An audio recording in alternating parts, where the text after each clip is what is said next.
Pada 28 Oktober 1928 atau 93 tahun yang lalu, para pemuda Indonesia yang berasal dari berbagai daerah berkumpul untuk mengucapkan ikrarnya.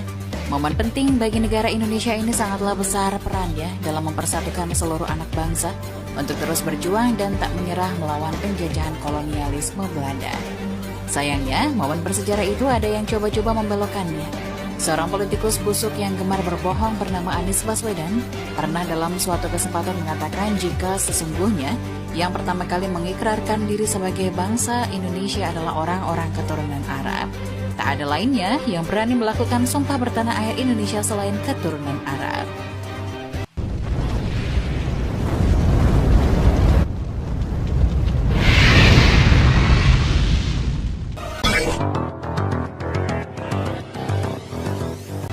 Kami itu dulu orang tua kita pendiri PAI, Partai Arab Indonesia. Yang Partai Arab Indonesia itu mendeklarasikan satu, tanah airnya Indonesia. Dan mengatakan tanah air Indonesia di tahun 34. Bapak-bapak ibu sekalian, orang Arab mengatakan tanah airnya Indonesia tahunnya 34. Apa sih, coba kita pikir, apa sih yang terjadi itu? Nekat. Tahun 34 nekat. Kenapa? Apakah Indonesia sudah ada? Belum. Kalau orang Jawa mengatakan saya Indonesia, ternyata Indonesia tidak terjadi, dia tetap Jawa.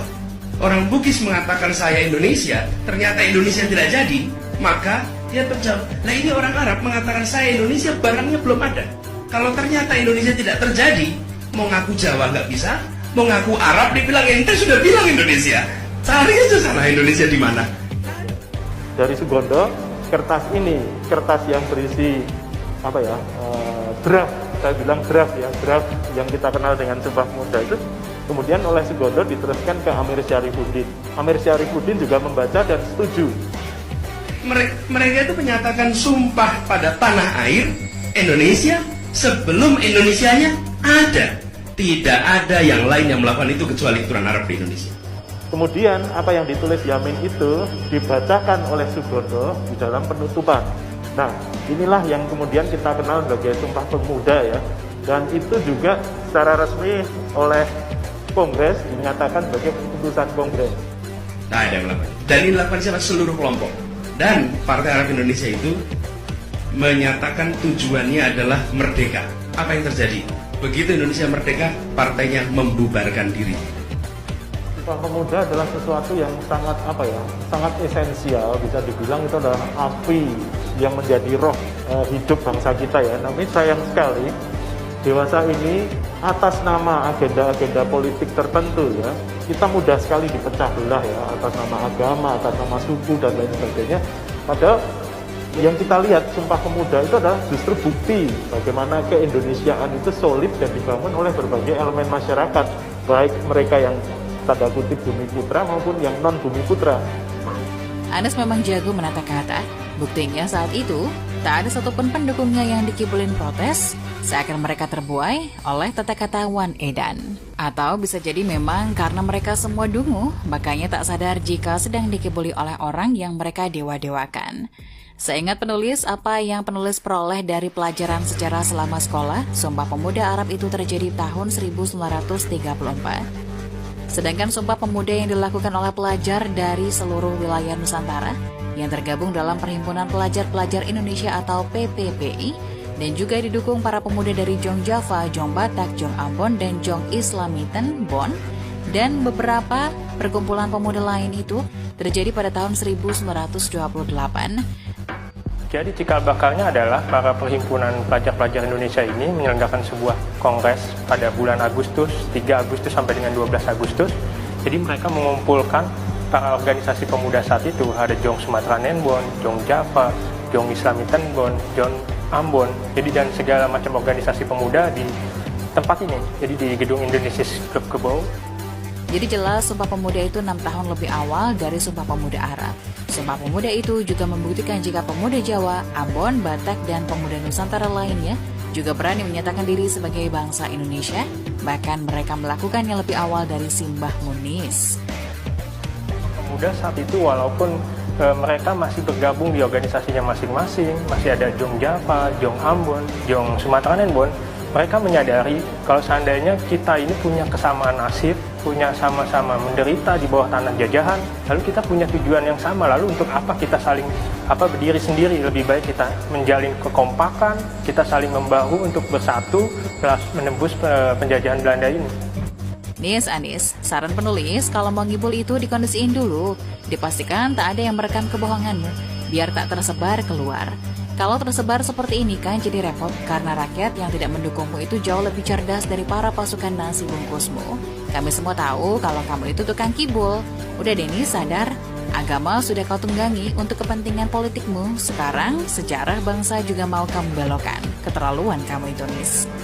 Sebelum tercetus sebagai Sumpah Pemuda pada 28 Oktober 1928, ada sejarah di balik perjalanannya. Berdasarkan informasi dari berbagai sumber, Sumpah Pemuda merupakan hasil rumusan dalam Kongres Pemuda II Indonesia.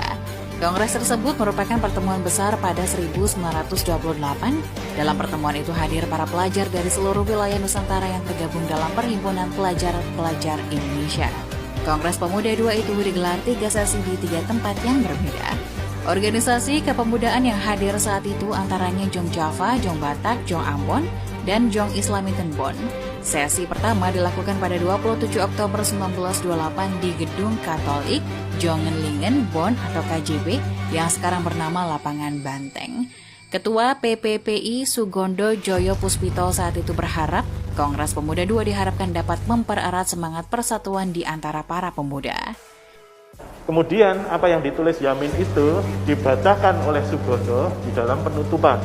Nah, inilah yang kemudian kita kenal sebagai Sumpah Pemuda ya. Dan itu juga secara resmi oleh Kongres dinyatakan sebagai putusan Kongres. Sesi kedua digelar pada 28 Oktober 1928 di Gedung OOS, Java Bioskop.